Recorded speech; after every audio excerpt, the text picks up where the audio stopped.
Hey everyone, welcome to the Leadership Lab podcast where we are developing the heart and soul of leaders. My name is Bianca. My name is Jeremiah, and today we're going to talk about how to have a great meeting. I don't know if you've ever been to a meeting where you left and said, oh my goodness, I do not ever want to go through with that again. That felt like a waste of time. It felt like a black hole, and it just sucked all of the time that I had in my life away. I've been a part of meetings like this before, and today we're going to talk about how you can avoid that kind of feeling for the people who are attending your meetings. That's good. Now, I could go into an endless list of details of the amount of meetings that I've had like this, but let me just kind of take you into one of them just so you can kind of get a glimpse of it. It's when you show up at the meeting and it appears that no one's prepared for this. Like no one's thought about what we're going to talk about. No one's made a list of agenda items that we're going to discuss. It's just like everybody gets there and like, hey, we got this event that's coming up and we need to have a meeting to talk about it, but nobody's giving any thought to it. And then there's a bunch of random conversations that are going on during it, way off subject from anything that group of people been gathered there for. And then all of a sudden, it's just like this winding thing that just kind of never goes anywhere. Nothing is ever decided. And you walk away from it thinking, what just took place? I'm just exhausted just from hearing you describe it because I've been there before. It's the most demotivating thing in the world. So today, we're going to talk about how you can have meetings that are fun, exciting, that are engaging, that have a high level of accountability, and that produce results. So let's get into how to have a great meeting. So the first thing you want to do to have a great meeting is have a meeting before the meeting. So if you're going to say that again, have a meeting before the meeting. That's good. If you're about to have a meeting, and this doesn't doesn't have to happen every single time, but there are some of those meetings that are going to just require a lot of heavy lifting, a lot of work, and you really can't just go into that meeting blindsided or just blindly thinking it's actually going to produce something great. And here's the thing. It's important that we recognize that you're not just having a meeting just to talk about stuff. We want to have a meeting where you can get stuff done. That's what I want to do. I want a meeting that produces the best out of me and the entire team. So some meetings require a meeting before the meeting because there are just some details that have to be hashed out with specific people before you walk into that major meeting. And when you have a meeting before the meeting, one thing that you're doing is you're creating an agenda. You're creating a flow for the meeting. Yes. Who's going to be speaking about what? What questions are we going to ask specific people who know things that are in the areas of their department?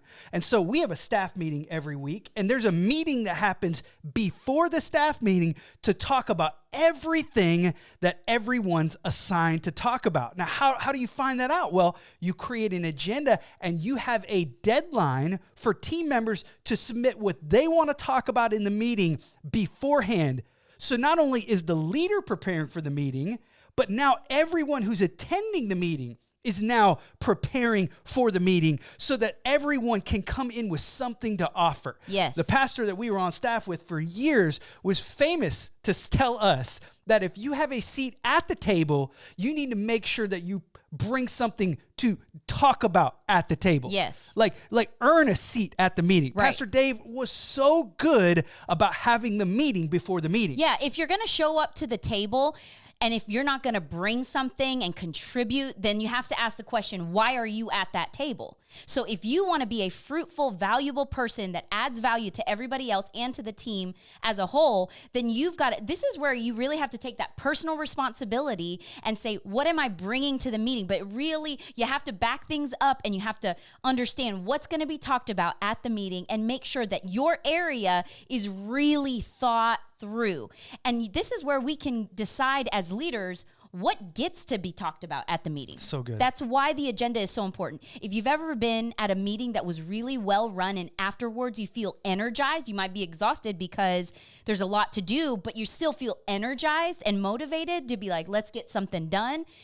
that meeting didn't happen by accident. There was a lot of planning, a lot of preparation before that meeting ever took place. And so when you prepare an agenda and when you have people send things in, what that does is it says, this is what we're going to talk about in this meeting.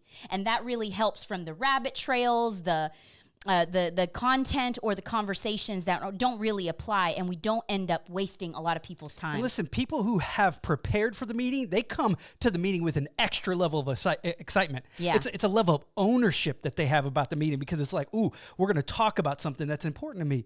But having this agenda that's being submitted ahead of time and having this meeting before the meeting, you get to actually filter through some of the things that you're saying, hey, we're going to table that. We're not going to talk about that at this meeting. We're going to make sure that gets brought up in a side meeting over here. There's just so many things that are productive from having this agenda, this meeting before the meeting. You can actually even place in there some questions, because you might notice that a person who's responsible for a certain area really isn't bringing everything that they should be bringing for that specific area. And so as the leader, you notice, oh, they didn't even bring this up, and this is critically important. I'm going to make sure that they know. So out of the meeting before the meeting, now there's communication that's happening to say, hey, this team member, you need to make sure that when you come, you're actually prepared to also talk about this right here.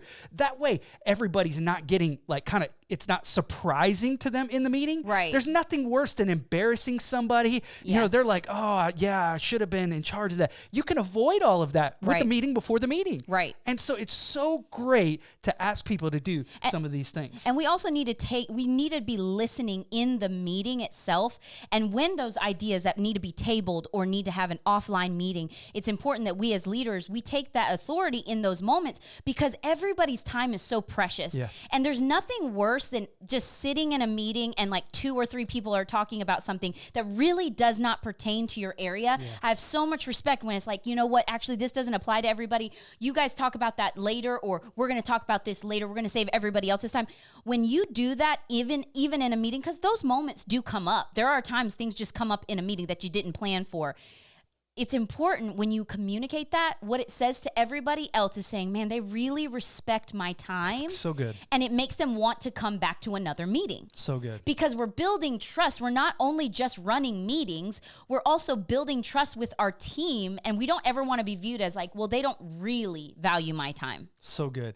So I know that one took a lot of time, but that was a really, really important point. We're going to move on more rapidly through the rest of this. The second thing is only invite people to the meeting who need to be at the meeting. Yes. Man, it is so demotivating to be a person that's been invited to a meeting, maybe even required to be at a meeting, and then to discover, man, I really didn't even need to be here in the first place. Ooh.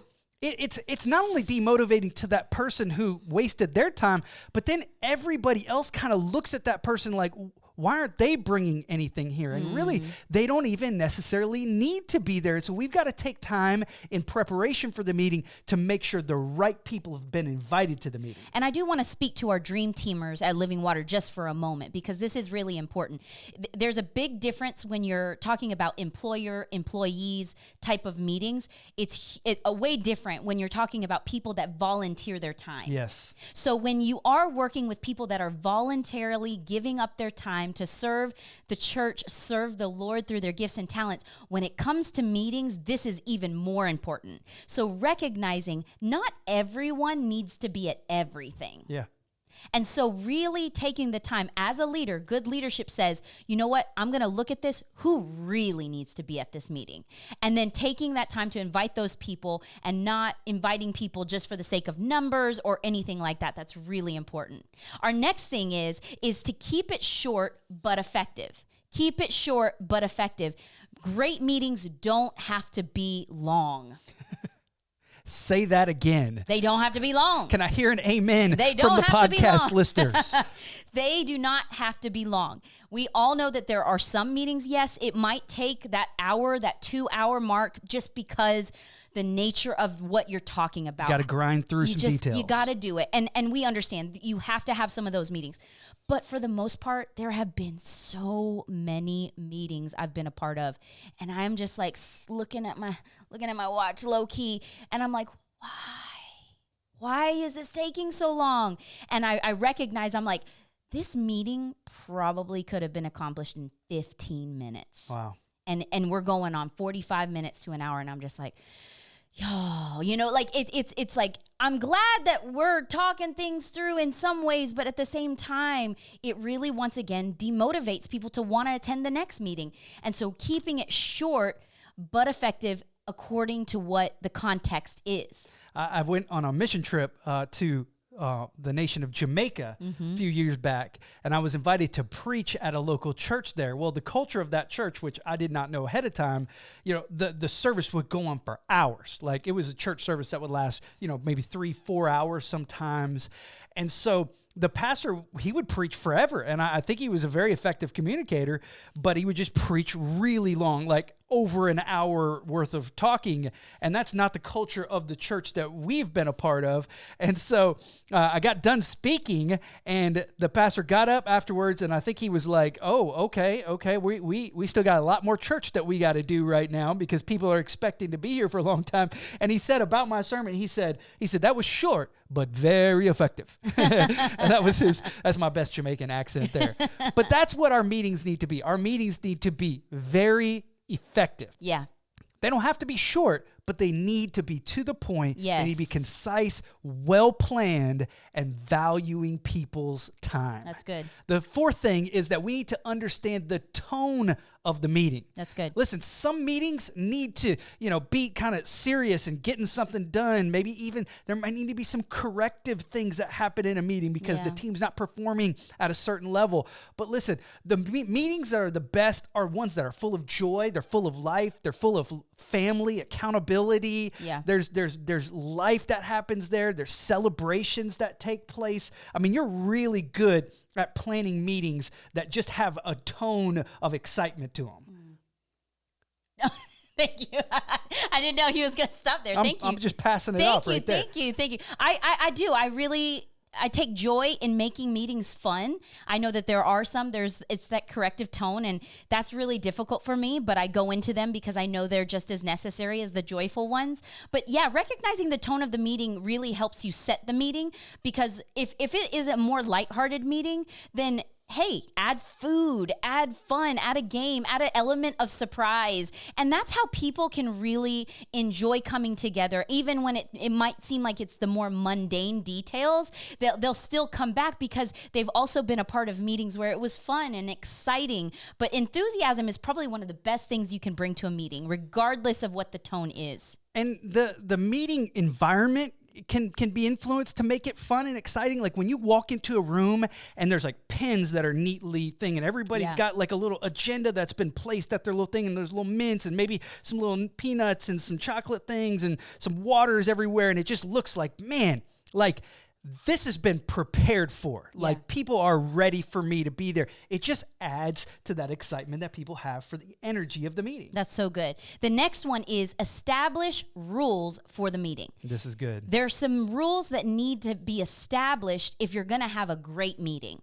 There are certain rules and foundations. For instance, respect should be a culture, regardless of the type of meeting, regardless of who's there. Respect should be a foundational rule that whoever is speaking, whatever we're talking about, whatever the tone is, regardless of the time, respect is a given.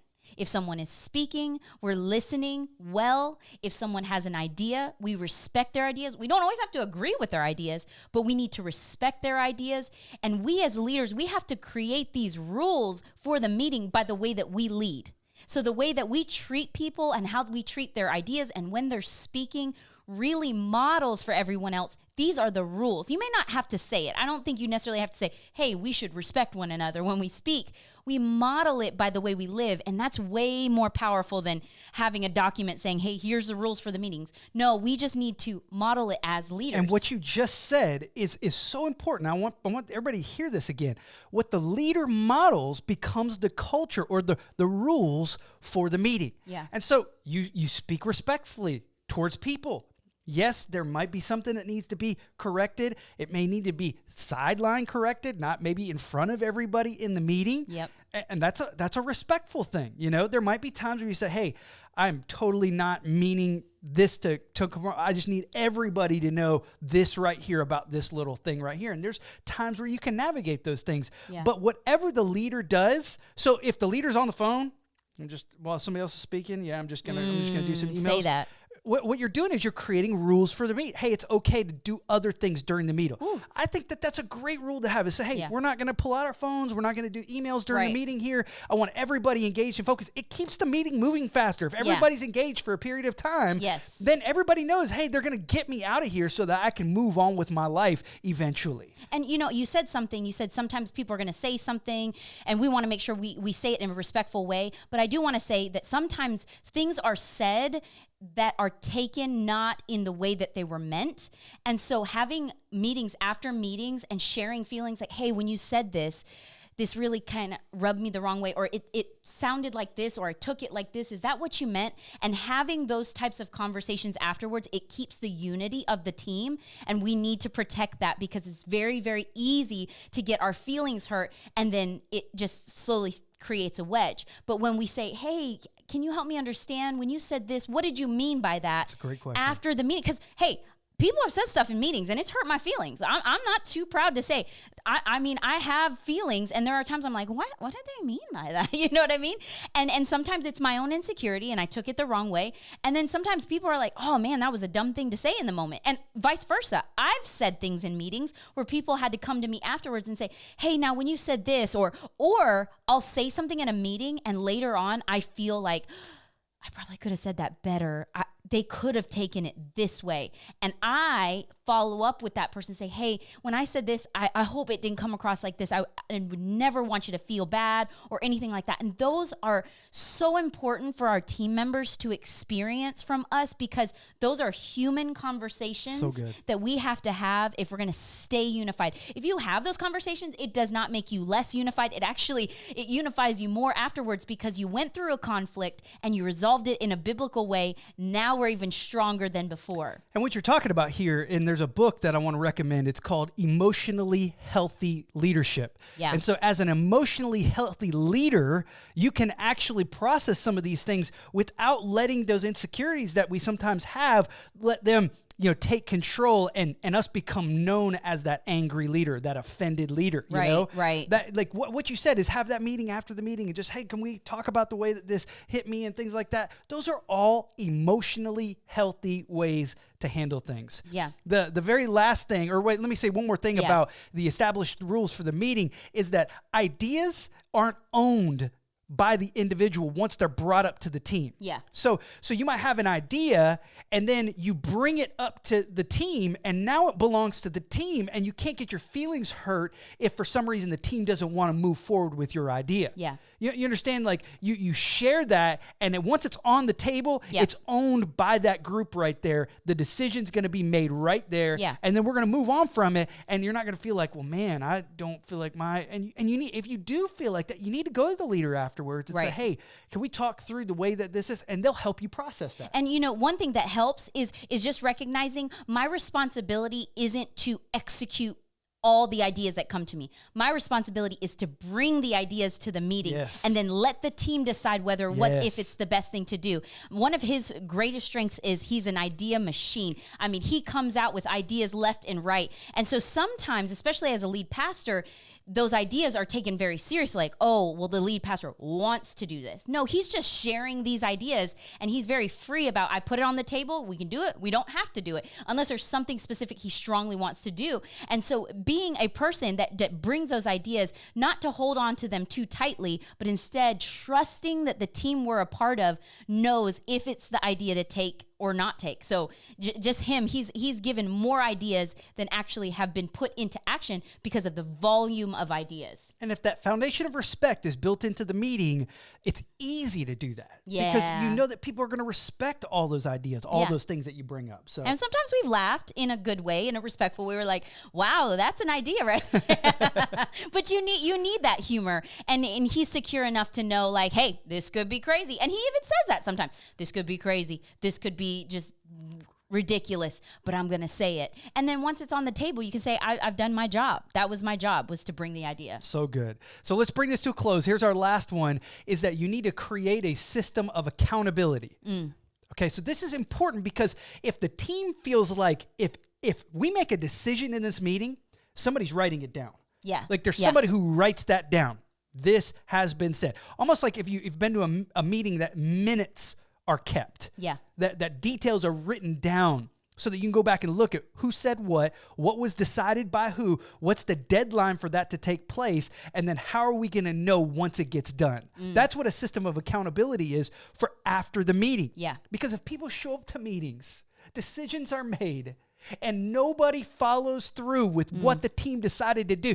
Do you know how long I can last in a culture like that? I can't very long. Not because very long. I just feel like we're not all doing what we're supposed to do. Listen, we're a team here. We get it done. That's what we're here to do. We're here to win. That's what teams want to do. And so creating a culture for accountability helps the team to win. Yeah. Because everyone knows that action is expected. Yeah. And so it's important that after we leave the meeting, that everyone knows their assigned Yes.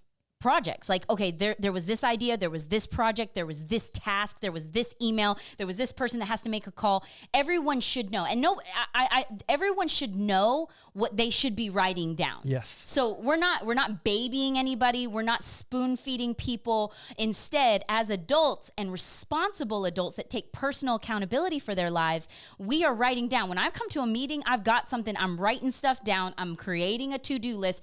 After every meeting, I always have a to-do list to do. And you know what? And there are some times where I'm like, okay, that's so-and-so's assignment, but yet it's still attached to me because one of my pieces is attached to their task. So me and that person, I might have to write down their task because I can't do my task until their task is done. So good. These are the things that we have to write down. And that's how you can have high performance teams, high performance individuals. And so it's important that all of us have that accountability. So what happens? What would you say? What happens when there is something that should be done? It was discussed. We said, we're doing it. We're moving forward. A person knows that's their assignment. We come back the next meeting, the task is not done. Well, there needs to be some sort of system in that next meeting, and this could be an agenda every week, is that you discuss what we decided last week, who it was assigned to, and everybody kind of gives a report on where they're at with those assignments. That's good. If that's a part of the culture, people will get the job done because they ain't going to come back to the meeting and be like, oh yeah, I know we decided that, and I just decided that I wasn't going to do it. You know, that might happen a couple of times, and then either they're not a fit for the team anymore, right, or they're going to shape it up. I mean, it's some action's going to happen there. Something's you know, if happen. there's a continuation of that and they're not getting with the program, I think an offline conversation and those conversations, and we can do this in another podcast, but it starts out with, hey, help me understand. Yeah. That's a great question. Help me understand. And then you just lead into whatever it is. Help me understand. You know, we had this meeting, we assigned this to you, you knew it, you wrote it down. You know, sometimes when I'm in meetings and I know that someone should be writing something down and I notice that they're not, I'll just very gently just say, hey, are you making sure that you're getting this? Because, you know, there's some important information being shared right here. And I noticed that you're not really taking any notes down right now. And you make sure you want to get this. You know, that's one of the things that the leader or whoever's responsible for making sure action is taken on those items, somebody's got to be watching for that. Yeah. Because, man, there are, I mean, dozens and dozens of times Yeah. we're just really nicely and gently say, hey, make sure you get this, okay? Are Yeah. you getting this right here? I heard them say this right here, and I want to make sure that you know that that's you. Yeah. Like, you got that, right? Ball's being passed in your direction. Yeah, and that's where the respect thing comes into play again, is it's a respectful, and this is a myth. Some people think that great leaders can just retain things. That's not true. Like, you can't retain all the thousands upon thousands of details. So that's why you write it down. That's why you put it in your phone. And a respectful thing to do in a meeting is when you're given an assignment, whether you think you can remember it or not, says, I understand, I'm a part of this team. Yes, I've got my assignment. I mean, even if I feel like, I can remember that later on. No. I want them to know Bianca's writing down her to-do list, okay? I'm contributing. I'm going to give my all. And that's really, really important that we communicate that. And it gives that. And culture really does help with how a team moves forward.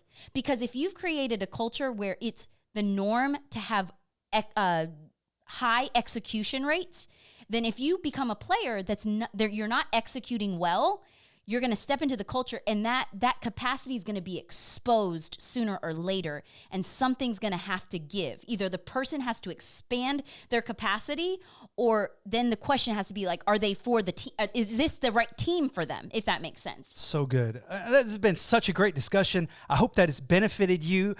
We would love for you to comment on whatever you're listening, Spotify, Apple, iTunes. If you're listening on YouTube, man, leave a comment. Tell us some of the things that you gained from this. Yes. We have available show notes on our website that you can download. You could discuss this with the team that you lead.